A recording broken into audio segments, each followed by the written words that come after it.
Welcome to the Real Estate Influencers Podcast, a place where we sort out the fact from the fiction in diverse real estate markets across the country.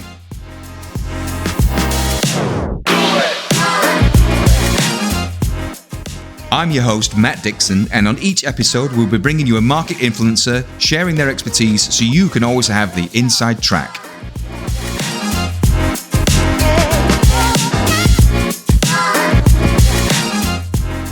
Today we speak with John Sepulveda. John is a mortgage loan officer with over 20 years experience in all kinds of markets. He works with OriginPoint, which is a relatively new partnership between Compass and Guaranteed Rate, one of the nation's largest and most trusted lending organizations. John has a very interesting perspective on how borrowing money to buy property sits alongside overall financial well-being and health, and he shares this with us today, along with information on how we got to this particular point in the market cycle and what he sees for the real estate industry going forward. It was a really interesting conversation on a hot topic in the real estate industry right now, and I hope you enjoy listening to this episode as much as I did sitting down and speaking with John. Hello and welcome to the Real Estate Influencers Podcast. I'm your host, Matt Dixon, and as part of our series bringing you voices from not only the real estate sector but also related industries, I've got a very interesting guest for you today. This is John Sepulveda. John is a developed loan officer and loan originator with a vast amount of experience, and quite frankly, the only man that's ever made mortgage financing interesting to me.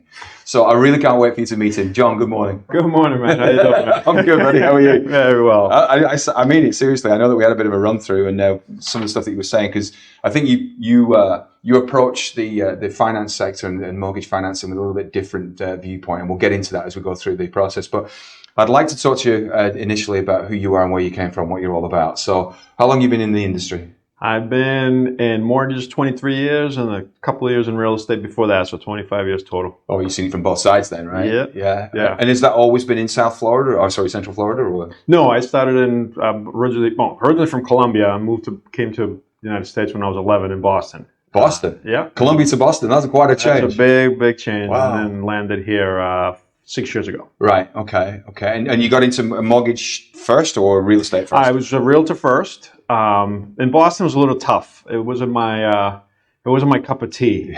Selling triple deckers that are 150 years old that you had to tell the buyers, if you look at it this way, it's not crooked.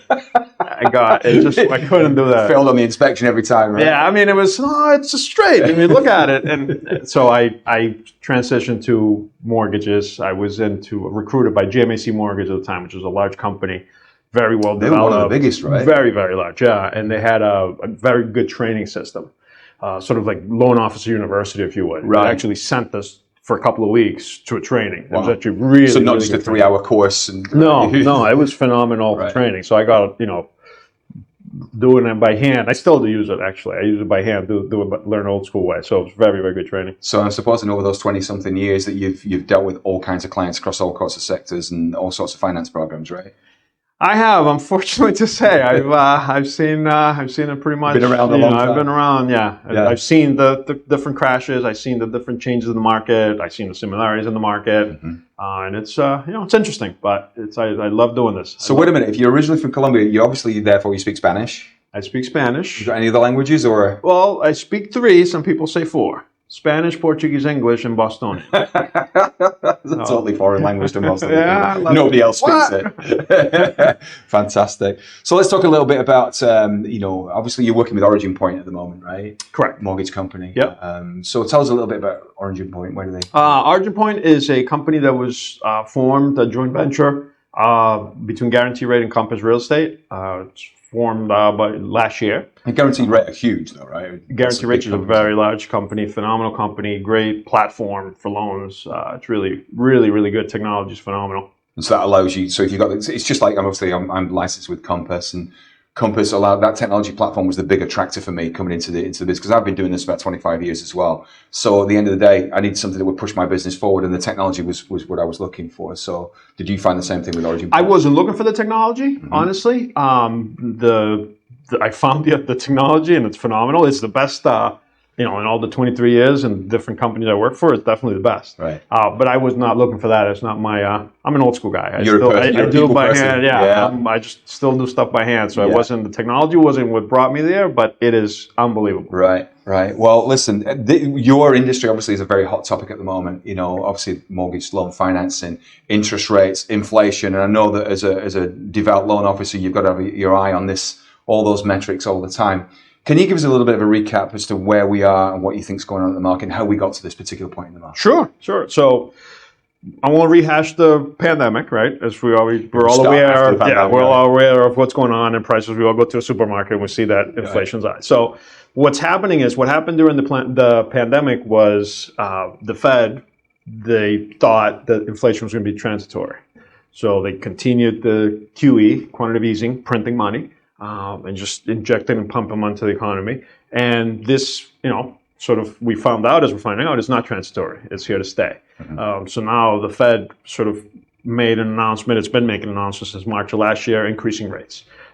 We went from 0 to 4.25, 4.5, and since March of last year. So in less than a year, we've gone up from 0 to 4.5. Sure. So, straight up. Yeah. And that's causing the economy to, the housing numbers to sort of lag, right? Because it's a lagging indicator, they call it. So commodities, energy kind of, show their faces first. Housing sort of comes behind, and that's where we're at. There's a little bit of an effort in a narrative in the media. There's a housing crash coming. There's a housing crash coming. Yeah, we hear it all the time. Yeah. And, and definitely rates are up. Properties are more unaffordable. Absolutely.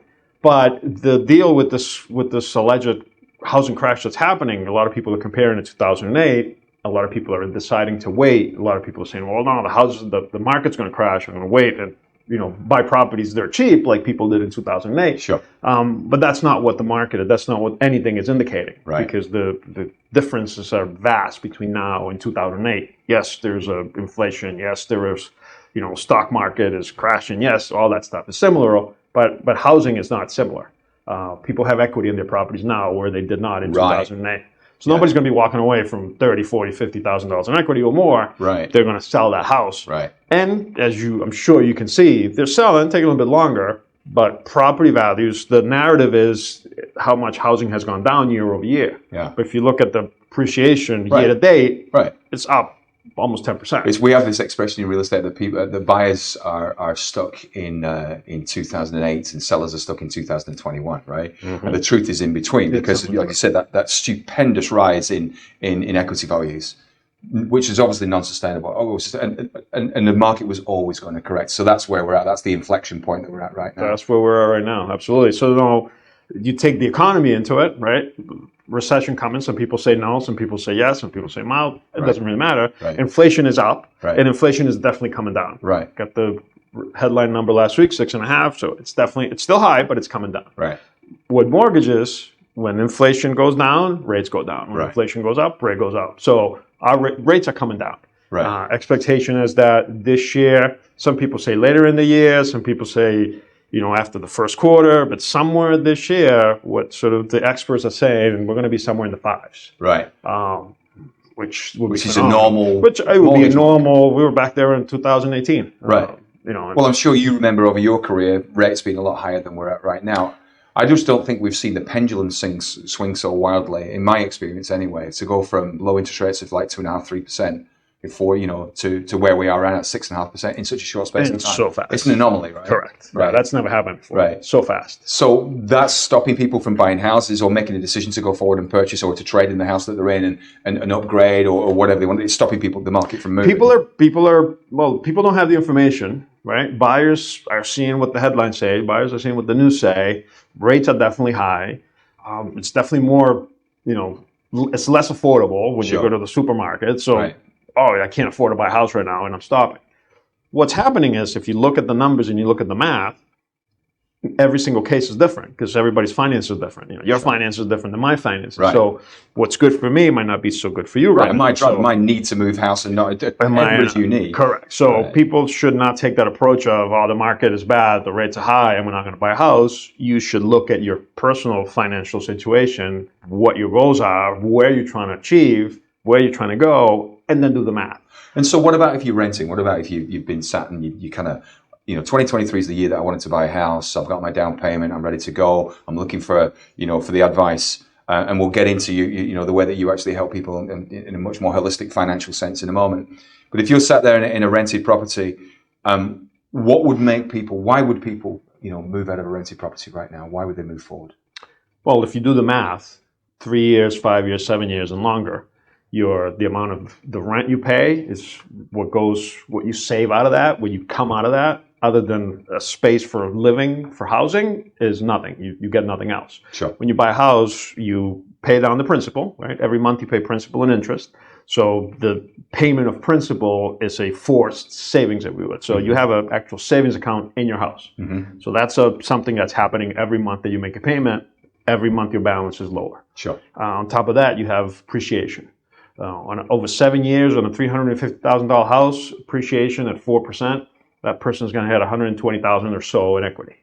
At 4%, it's a pretty conservative number. Past 20 years, real estate in Wall Street has reached real investment trust. Real estate investment trusts have produced about almost 10%, 9.9% a year for the past 20 years. Right. So that's what the housing market, the real estate market kind of produces as a gain. Right. An average for the past 20 years have been almost 10%. Mm-hmm. So using 4% as a conservative number, yeah, right. 7 years, 4%, the math is $119,720. Right. And that's the equity that you get on top of the principal that you pay down. Mm-hmm. So after 7 years of renting, somebody has zero. Right.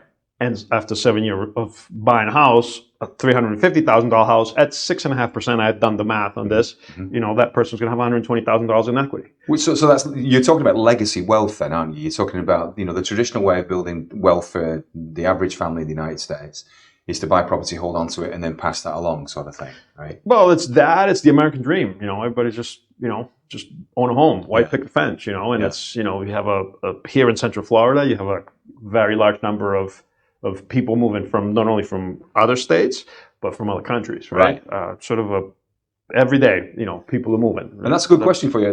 That you mentioned foreign nationals, you mentioned people coming in buying property from other jurisdictions, other countries. Can you help them? Do you have programs to help? 100%. Yeah, foreign national loans are they're not super common and popular, obviously, and there's there are rules and regulations to it, but absolutely, the foreign nationals can buy a home here, a second home, an investment home for sure. And then talking from cradle to grave, so the people that are coming into the market for the first time, you have first-time home buyer programs as well, I take it, right? Correct. And in this market, I feel that this market, and not only I feel, a lot of people kind of feel the same way, sure, that it's a first-time home buyer market is that segment of the population that's going to have sales, right, in the next couple of years. Right. So a lot of coaching, a lot of companies that work with loan officers, and they're advising loan officers who currently do not work with first-time home buyers, who do more jump or other type of loans, sector, diversify and get into the sector of first-time home buyers. Because in this environment, the rate environment, the pricing that we have,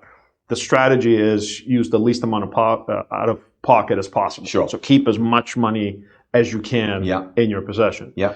And use other people's money as much as possible. So use the bank's money, put a down payment. So that's you want to use either a VA loan if you're a VA, or if you're a veteran, if you qualify for a VA loan, USDA loan, 100% financing. Then to that you got conventional loans, FHA loans, 3%, 3.5%, or if you own the home in the past 3 years, conventional with 5% down. Right. So those are the type of programs that people should be looking at is as little out of their pocket as possible in this situation. But so you mentioned today about programs. So I know that when we talked, and one of the interesting things that I wanted to hear from you about was the way that you approach somebody's whole financial health when you discuss. You're not just talking about take out a mortgage loan, buy a house, that's it, we walk away, and John moves on to the next client. You have a very interesting way of actually approaching people's holistic overall health in the financial side of things. Correct. It's more of being a financial coach. I'm actually a financial coach. I'm a RANSI certified financial coach. Okay. And a financial educator. Huh. So I can teach groups and I can teach individuals. Okay. Or coach individuals. So I use kind of that sort of training as that approach, right? Because the idea is it's not just what's the rate today, because people, that's how they buy a house. Sure. You know, they'll find an agent, Yeah. and they'll Yep. find a lender, Yep. and Yep. what's your rate today? Yep. And that's all they sort of think about. Right. And there's a lot more to it than that, right? So what are your short-term goals? What are your midterm? What are your long-term goals? What are you going? Is this going to be your forever home? Is this a starter home? How many kids do you have? Where are you going to grow? I mean, it's just a million questions that people need to ask. So the idea is to have a consultation with a buyer first, find out what their goals are, not just the goal of I'm buying a house, but the family as a whole, and kind of put that into the puzzle and put the home into that and help them find a home that kind of fits those goals, those financial goals that they have now. Okay. All right. So then let's talk again, first-time home buyers, people that are already in properties at the moment, people that are looking to upgrade, investment properties, things like that. You're looking at the overall financial health of that person and creating a route map, basically. A plan, basically. Right. Because it's, right now, right, the sort of the theme right now is, marry the house, date the rate, and divorce the landlord, right? So it's kind of with that strategy, right? So if you find the home and that's your forever home, then we're going to look into that. The rate is temporary. We're going to, you should set up in that plan. If you're buying at a higher rate now, 6.5%, I'm not sure what that rate is. Just somewhere around there. Sure. If you buy that rate at 6.5 and rates go down, well, then when you buy at that rate, you have a strategy in place to improve your credit, reduce your debt.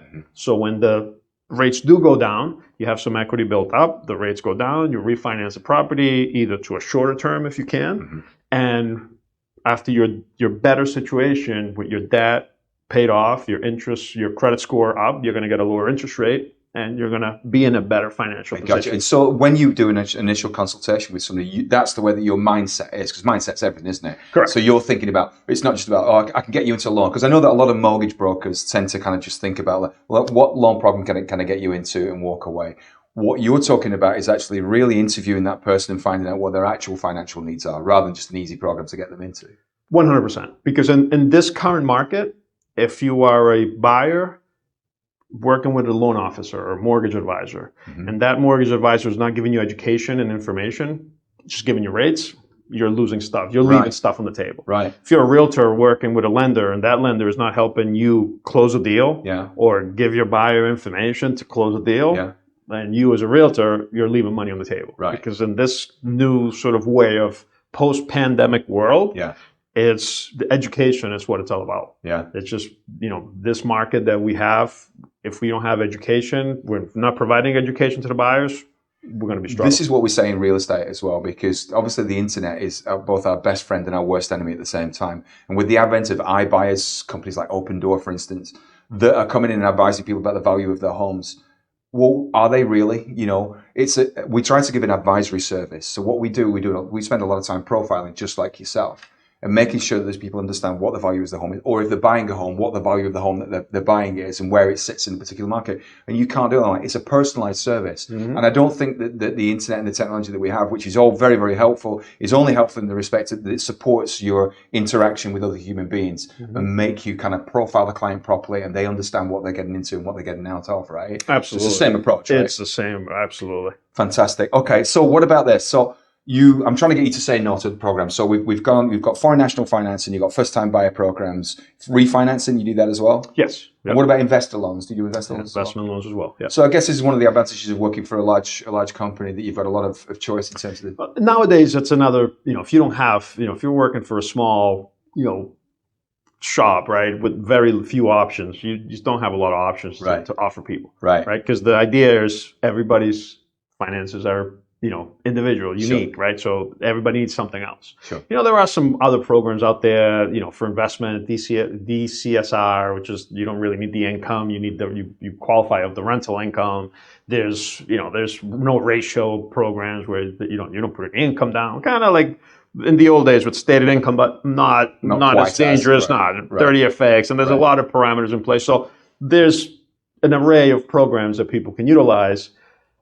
The more risk that you bring to the table to a lender, the higher interest rate is going to be. Right. Okay. So, and in a rate environment where rates are high, those type of programs are much, much less appealing. Sure. However, for somebody that's renting or needs to buy a house, that might be a temporary solution, right? So it's not for everybody, but everybody's situation. So again, is a so unique different. approach for every situation. You have to. If you don't do a unique and individual approach, and you use the cookie cutter approach, you get the what's the rate today? Sure. Or I can close in 30 days, or I have the best service. Yeah. But everybody does that nowadays. Yeah, if you don't have that, right, you shouldn't be in business. And talk to me about 2-1 buy downs and 3-1 buy down programs, which we've seen recently coming into the market. So how do they work? So they're not recent. They've been around forever. Okay. It's just that they're recent because they're not used when rates are low. Right. So rates have been so low for so many years that there's a lot of lenders and realtors in the industry that when these came out last year, they'd never heard of them. They didn't know what it was. I'd be amazed how many realtors go, what is that? What's a 3-2-1 buy down? The way that works is either 3-2-1 or 2-1 buy down. You take the starting rate, let's say, using that same example, 6.5. Mm-hmm. If you do a 3-2-1, the first year, that rate goes down 3 points. Mm-hmm. So it's 3.5. Second year goes down 2 points, 4.5. Third year goes down 1 point, 5.5. Fourth year, it would level at the original whatever the market rate was. The market was at 6.5. Right. Okay. If the rates have been down, at that point, then you refi into a shorter term, and that's sort of the approach that's being used right now, right? So it's a program that has to be paid for by the seller. Mm-hmm. So it comes from a seller contribution. Right. Okay. And so now everybody's selling 2-1 buy downs and do 2-1 buy down and great. Right. So I take that and I use that approach a little bit different. So I don't just use it to, hey, the rates are really high, have a lower payment for 2 or 3 years, right? Because it's going to go back up anyway. Uh-huh. My approach is let's use the seller's money, the contribution they're giving you. Let's look at your debt. Let's give you a debt sort of payoff plan. Let's use that money for those 2 or 3 years, the excess money that you're saving, mm-hmm. and put it towards your paying off your debt, reduce your debt, increase your credit score. When the rate buy down adjusts within 2 or 3 years, when it's time to refinance, you're going to be in a better position to refinance with a better rate. So it's fiscal responsibility, basically, is what you're talking about. And use other people's money. Right. Robert Kiyosaki is one of my favorite books, Rich Dad Poor Dad. Sure. 4 quadrant is OP, other people's money. So it's quadrant 4, right? Quadrant 4. Use the seller's money. Use the bank's money, low down payment to buy the house. Use the seller's money to pay off the debt while you're in that house, and then refinancing into a better position. Thank you for that, John. That's a really interesting explanation of everything as well. So next steps then. So let's say there's somebody listening or watching that wants to kind of find out about what if they just want figures at this particular point, or whether they want to do an application and everything in between. How do they contact you? What do they do to move things forward? Reach out to me. We'll put my contact info on the video, and we'll have a consultation. Awesome. I do a consultation with everybody. We'll do a video consultation. I have a whole bunch of tools that depending on the person's, what their needs and what they're looking for. Sure. We don't need to pull credit, or we don't need to spend any money. We don't need to do anything. We just need to have a conversation. Sure. So I can see where you're going, what you're trying to do, and I can try to give you a roadmap to get there. Wonderful. Well, thanks for that. We always finish off our interviews, by the way, with interesting people like yourself with a quick fire round. It's kind of a off the cuff kind of, just throw some questions at you so people can get to know who you are. Sounds good. So firstly, what area do you live in Orlando? I live in Avalon Park. Where's Avalon Park? And East Orlando. Why do you live there? When I moved to Florida, one of my best friends was a teacher, mm-hmm. At Orange County Public Schools, and he gave me some information, report cards, schools, etc. Sure. My son was going into high school, so kind of looked at the schools and basically had it, Timber Creek High School and Lake Nona High School. Those are the two best schools. The two that from the report card anyway. Sure. My son, hey, where do you like to look at the schools? Where do you want to go? And he picked Timber Creek. And it worked out that way, right? And it worked out that way. So that's how we landed there. Good for you. Movies, books, or TV? What do you prefer? All 3. I read a lot. I read every day, quite a lot. I love good movies, and I love good series. So I get the feel you're the kind of guy that doesn't sleep a lot. You're always I don't. I do not sleep a lot. I'm up early and go to bed late. And if you had 10 days left to live, what would you do with those 10 days? Spend every single second with my family. I love it, man. That's fantastic. That's a great answer. That's a very, very good answer for a lot of reasons. And then a favorite thing to do on a quiet Sunday morning, what would you do? Sit on the night with my wife and have coffee. Fabulous. It sounds heavenly. Well, thank you very much for joining us today, John. Thank you for having me. That's really, really awesome. Thank you so much. Appreciate it. Thanks for watching today. We've got John's details. We'll actually leave them on the video and also in the description below. If you do want to get in touch and talk about your financial situation, particularly vis-a-vis mortgage lending, but also that holistic approach to how you spend your money on your real estate needs, then please be in touch with John, and John will give you all the guidance that you need. Thanks very much for watching this episode of the Real Estate Influencers Podcast. We'll see you next time.